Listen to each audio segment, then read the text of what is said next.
아이고 좋네. 자, 반갑습니다. 반갑습니다. 반갑습니다. 밤 8시인데 지금 우리가 좀 퇴근하고 찍고 오빠도 요리 준비하고 하느라고 맞아. 단지 지금 옆집 아저씨가 마당에 나와서 전화를 하고 있는데 목소리 너무 크셔요. 우리가 좀 크게 얘기하면 아저씨도 들어가시지 않을까? 그래? 오늘의 식탁 교재 게스트가 누구야? 제니 오델이라는 사람인데 책 제목은 How to Do Nothing이라는 책을 썼고 부제는 Resisting the Attention Economy. Resisting The Attention. Resisting Tension Economy. 약간 지금 갑자기 영어 프로그램 된 느낌이야. How to do nothing, resisting the attention economy. 번역을 하면 아무것도 하지 않는 방법, 관심 경제에 저항하는 방법으로서 아무것도 하지 않는 방법. 아무것도 하지 않고 싶은 제니 씨를 위해서 우리가 뭐를 준비했지?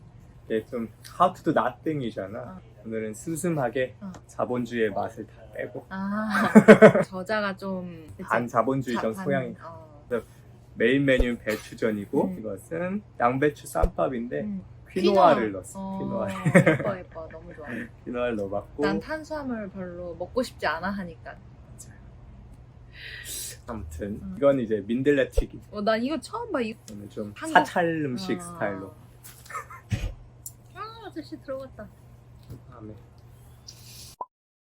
책의 내용을 좀 요약해보면은 우리가 거의 중독이라고 할 수 있을 정도로 소셜미디어를 되게 많이 쓰잖아. 인스타 많이 하시죠? 인스타그램 네. 많이 하지. 이게 단순히 우리가 시간을 많이 보내는 정도가 아니라 우리의 시간을 소셜미디어에서 많이 보내고 빼앗기도록 하는 어떤 배후 세력이 있다는 거야. 나쁜 놈들이? 나쁜 놈들이. 나쁜 놈을 지목한 게 이 책의 제목에도 있는 어텐션 이코노미야. 어텐션 이코노미가 뭐냐고 좀 간단하게 생각해 보면은 우리의 관심을, 그러니까 우리의 어텐션을 이용해서 돈을 버는 어떤 자본주의 시스템이지. 그런 돈을 버는 시스템 때문에 우리가 시간을 소셜미디어에 많이 투자하게 되고 그런 것들로 인해서 결과적으로 우리가 원하는 삶을 살지 못하게 하고 있다 이거야, 저자의 얘기는. 그걸 한번 찾아서 읽어볼게. 중독의 문제는 not because it made people less productive, but because it took them away from the one life that they had to live. 살고 싶은 삶, 더 나아가선 살아야 하는 삶까지도 살지 못하게 하고 있다. 이게 이제 문제의식이지. 그래서 그럼 우리가 어떻게 해야 되냐 이런 거에 대해서 이제 얘기하는 게 이 책의 제목처럼 Do Nothing, 아무것도 하지 말자, 과감하게 얘기를 하고 있는 거지. 근데 사실은 아무것도 하지 말자라고 얘기했지만 그 이면을 살펴보면은 자본주의가 얘기하는 생산성에서 비추어 봤을 때 아무것도 아닌 일들, 실제로는 되게 중요한 일인데 돈이 꼭 되는 건 아닌 그런 것들에 대해서 다시 생각해보고 중요하다는 걸 알고 그런 걸 행동할 때는 어떻게 해야 되나, 그것을 어텐션 이코노미에 저항하는 방법으로 소개하는 그런 책인 것 같아요. 나는 어떨 때 보면 약간 사람들이 이제 특히 디지털만 경험한 애들이 집단 최면에 걸려있는 느낌이 들 때가 있다? 그러니까 예를 들면 교회에서도 예배 끝나고 바로 모두가 스마트폰으로 게임을 하고 있는 거야. 이게 뭔가 어떤 거를 들었을 때 그냥 바로 물이 엎어지는 느낌? 나조차도 마찬가지고 내 생각의 농도가 너무 얕아졌다라는 생각이 되게 많이 든다? 그걸 보면서도 나는 경제적으로 국가적으로 손실이라는 생각도 되게 많이 들고, 그러니까 우리가 멍청해질수록 누군가가 돈을 벌고 있잖아. 그러니까 그런 의미에서는 저항해야 할 일도 맞는 것 같기도 해. 그래서 저항하는 방법에 대해 이야기를 하고 그 대신 뭘 해야 되냐 이런 이야기들을 많이 하는 거지, 책에서. 맞아. 너 리액션 잘 못 들렸어. 내 얘기 안 듣고 그 다음 할 말 아니야, 자기 얘기 듣고 있었어. 알겠어. 그래서 저항을 하기 전에 그 적을 좀 잘 알아야 되잖아. 우리의 시간을 어떤 식으로 빼앗는가, 전략이 무엇인가에 대해서 크게 두 가지로 이야기를 하는 것 같아. 첫 번째는 이제 계속 업데이트되는 새로운 뉴스고, 두 번째는 끊임없이 어떤 생산적인 걸 만들어내라, 그런 생산성에 대한 요구인 것 같아. 뉴스와 생산성을 통해서 우리를 끊임없이 소셜미디어라는 플랫폼에 가두어 놓고 시간을 보내게 하는데, 처음에 뉴스 얘기를 해보면은 사실 나 같은 경우에는 정치 뉴스만 뜨거든. 근데 그게 어떤 새로운 소식을 접하고 이런 건 좋은데, 뭐 보면 볼수록 끝이 없으니까 새로운 정보에 계속 뒤처지는 것은 아닌가, 계속 업데이트 해야 된다는 그런 강박 같은 것도 생기고, 꼭 그렇지 않아도 된대요. 관심이 있지 않으면은 꼭 관심을 두지 않아도 되는 것들에 시간을 쏟는 자기도 모르게 그런 게 많아지는 것 같아요. 그런 뉴스들. 이렇게 얘기했어.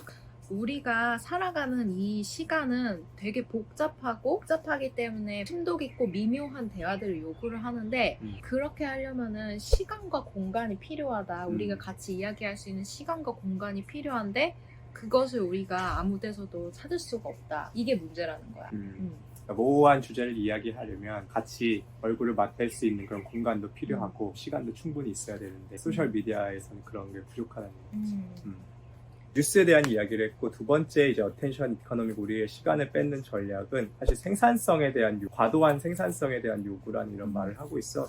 예전과는 다르게 이제 우리가 인스타그램이나 뭐 이런 걸 통해서 있잖아. 자기가 하나의 뭐 인플루언서가 되든 모든 사람이 기업가가 돼서 자기가 가진 모든 시간을 가지고 최대한의 어떤 수익을 내는 그런 것이 요즘 되게 추구해야 될 이상향처럼 되어 있잖아요. 우리가 갖고 있는 24시간 모두가 돈을 벌 수 있는 시간이 되어버렸고 사람들이 좀 쉬거나 좀 사색을 하거나 떨어져서 자기의 삶의 가치에 대해서 생각해볼 그럴 겨를이 없이 계속 돈 버는 거에만 계속 자기를 헌신해 나간다는 거지. 자기를 자꾸 소비하는 거지. 자기 시간을 계속 소비한다는 거지. 재충전할 시간도 없이. 그런 걸 지적하고 있고 그래서 결과적으로 이렇게 일과 삶이 분리되지 않는 삶을 살게 되었다. 그건 되게 우리가 공감하는 바잖아. 생각해보면 19세기 후반 여기 책에서는 이제 미국 19세기 후반에 이제 산업화가 이루어졌던 미국의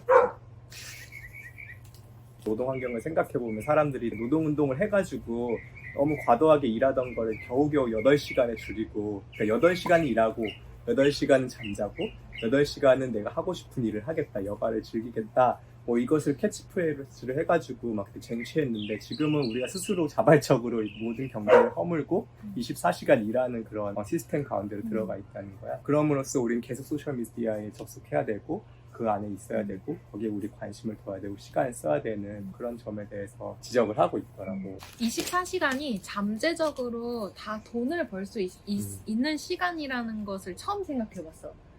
또 퍼스널 브랜딩에 대해서는 나는 사실 지금까지는 되게 안 하고 있었지만 앞으로는 좀 해야겠다라는 생각이 들기는 한다. 오히려 해야겠다.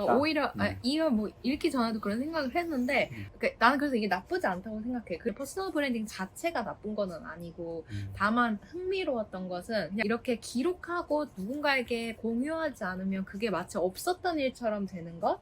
그래서 어떨 때는 무언가를 하는 것을 컨텐츠를 만들기 위해서 나의 브랜드를 위해서 하게 되지 않나 그런 역효과가 나기도 하지만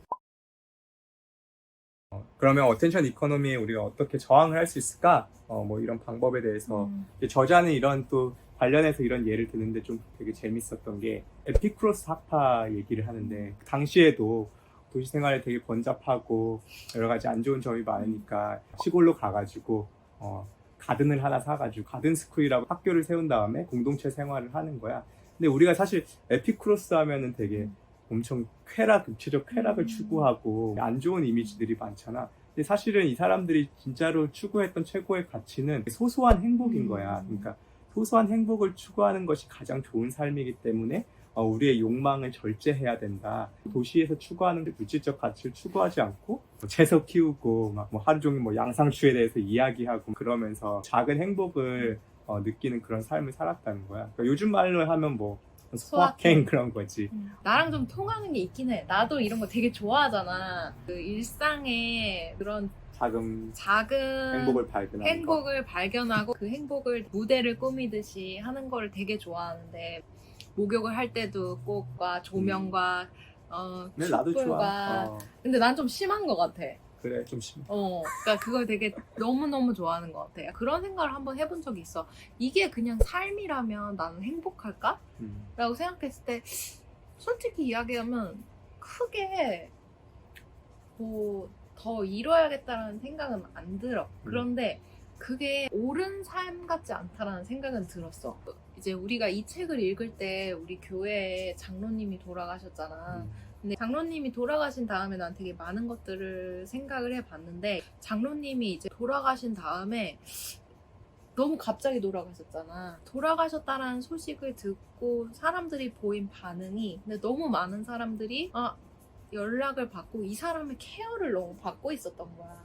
장로님은 이제 그 샌프란시스코 노숙자들이랑 되게 약간 막역하게 친구처럼 지내면서 연락하고 지냈잖아. 근데 샌프란시스코 노숙자들이 이 사람의 죽음을 듣고 너무 많은 사람들이 슬퍼했다는 걸 보면서 그냥 삶이라는 게 그냥 나 혼자 즐거운 게 아니잖아. 장례식에 내가 죽었을 때 어떤 사람들이 어떤 이야기를 해줬으면 좋을까라고 생각을 했을 때, 아, 참, 얘는 목욕을 참 좋아했던 애야.